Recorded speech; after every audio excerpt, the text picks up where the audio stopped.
Welcome to a podcast about wealth and life. We all know that our finances play a big part in how we live our lives. In this podcast, the advisors from Foster and Motley share insights and information about investment and financial planning topics and how they connect to your life. There are investments that are available to the general public, and then there are private investments. What is the difference, and who can access the vehicles? Foster and Motley's Rachel Rasmussen has the answers. I'm Patrice Sikora, forever asking the questions, and this show is no different. So, Rachel, what are private investments? Thanks, Patrice, for setting this up today and having a conversation about a lesser known topic, private investments.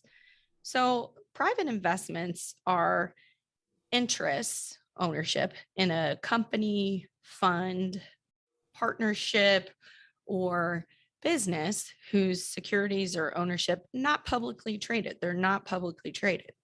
So they're different than publicly traded investments such as a stock or a bond or an ETF, exchange traded fund, because they're not available on public exchanges or through dealer markets. You have to have some sort of connection or knowledge about them, and you have to be approved to buy. So we think these are pretty interesting.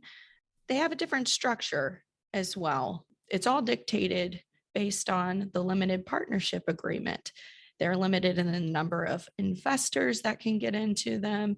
They are also limited to a certain type of investor that would be even allowed to buy them in the first place. And also, we have to consider this. They do have a different fee structure. Most of these have a performance component to it, such that if the investment did well, there would be a sharing of profits between the investor and between the general partner who's running the private investment.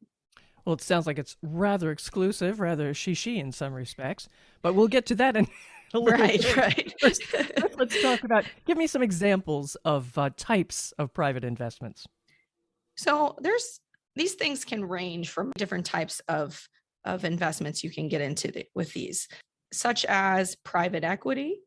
You can have basically an ownership in either startup of companies or more established companies that have been around for quite some time. You can have ownership. You can also have private real estate, where you are actually sharing in the ownership of properties or property, depending on how it's structured. Could be apartments or could be office space or retail, what have you. You can also have direct lending, which is more bond-like in structure, such that you would be lending directly to companies, developers, even charter schools, for example. So these can really range in what you can get into. All right, so who are they appropriate for?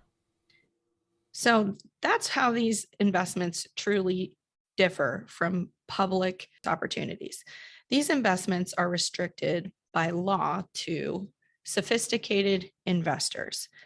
So with the idea that those that have higher incomes or greater assets, they're more likely to be able to take on the risk of these investments and also to evaluate the merit of these investments and ultimately have access to others, such as advisors, for example, who can help them evaluate those investments. So the SEC, the Securities Exchange Commission, tests for sophistication in one of two ways. The first way is if you are an accredited investor.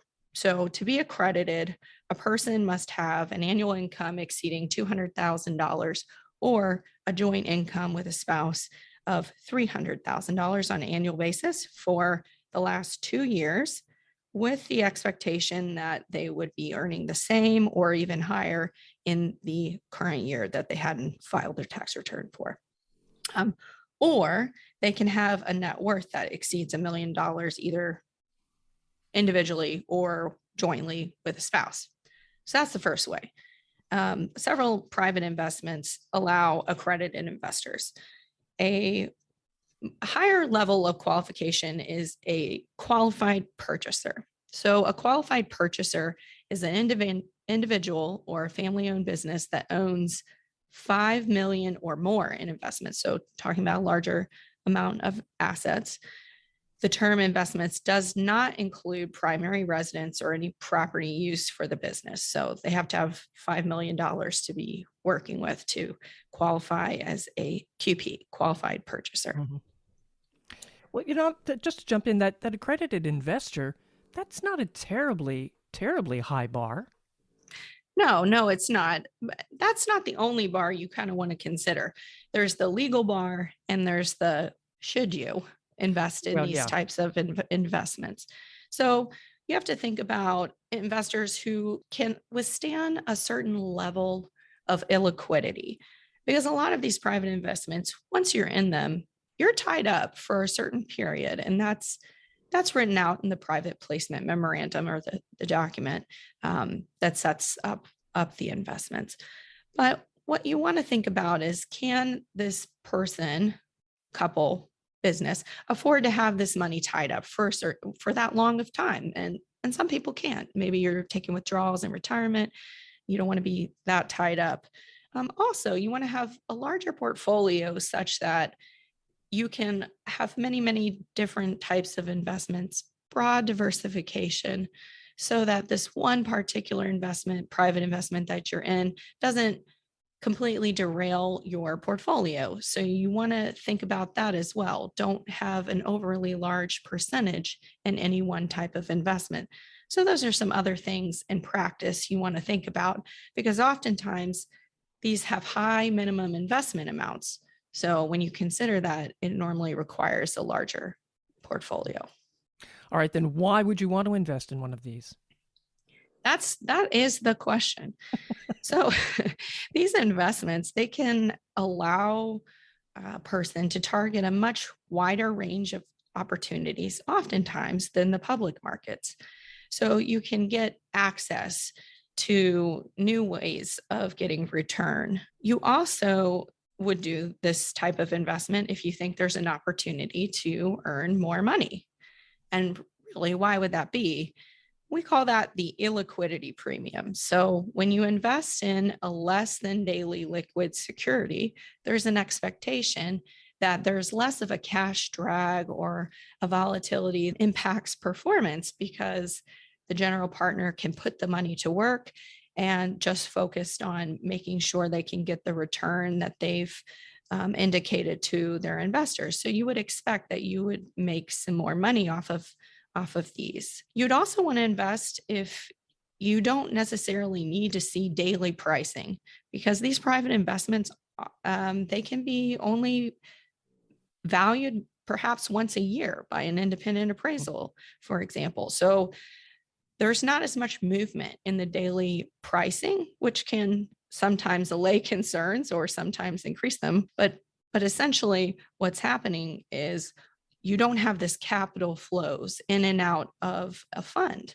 So that can influence returns. If you have a lot of investors that are redeeming or allowed to redeem, that can force the manager of the money to have to sell things, maybe not at a good price.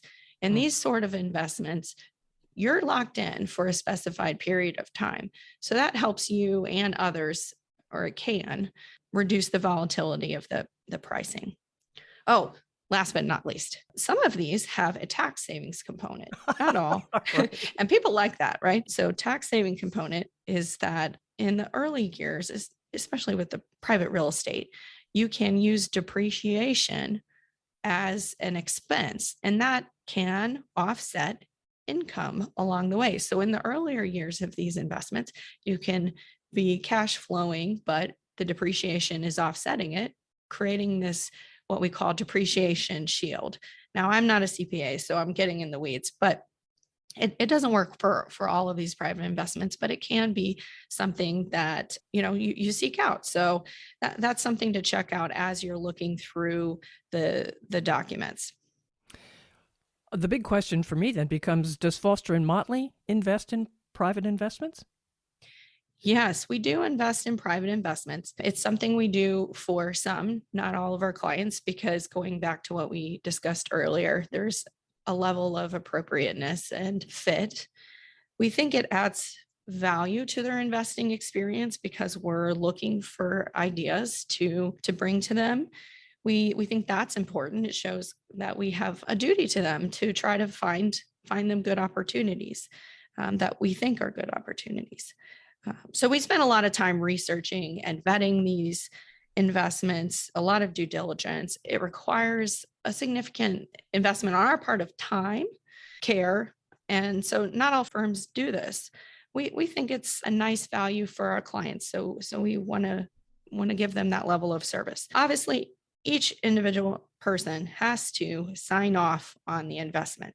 They have to be signing off. So they're going to look at the limited partnership agreement. They're going to look at the private placement memorandum and other documents. Perhaps there's a report or a slide deck to review, just so that they can truly get a sense for themselves. Is this right for me or not? So we don't just put people in these things. We want to make sure that it's a good fit, because these do come with their own risks.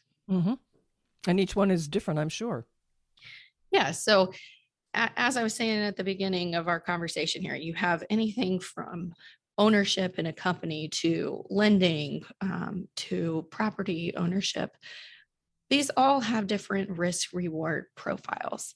So because they're not publicly traded, they do come with a certain level of risk that you're tying up your money, but they have a range of risks. So you really need to delve into these to determine which ones are right for you. The private investments are not as heavily vetted as the public markets. They have their quarterly filings and such like that. These privately held investments, they can be a little wild west. You have to, anyone can raise money and say, I'm going to put a fund together. So it's really important to do thorough due diligence prior to doing any of these types of investments. We spend a lot of time on it as well, but if you're thinking about doing some private investments on your own or with another advisor, make sure you really consider the risks. Do a background check, other things like that. Good stuff. Compliance will like that. Good stuff. Yes. And how can listeners reach you if they are interested in learning more about private investments? Yes. So you can reach us by our website, www.fosterandmotley.com, or by giving us a call, 513-561-6640. So talk to the folks at Foster and Motley to determine if this might be right for you or not. And follow this Foster and Motley podcast about life and wealth to know when the latest episode is ready for you. Also, share with others. I'm Patrice Sikora, and let's talk again later. Thank you for listening to Foster and Motley, a podcast about wealth and life. Click the subscribe button below to be notified when new episodes become available. The information discussed and posted represents the views and opinions of the guest and does not necessarily represent the views or opinions of Foster and Motley. The content has been made available for informational and educational purposes only. The content is not intended to be a substitute for professional financial advice. Always seek the advice of your financial advisor or other qualified financial service provider with any questions regarding your financial planning and investments.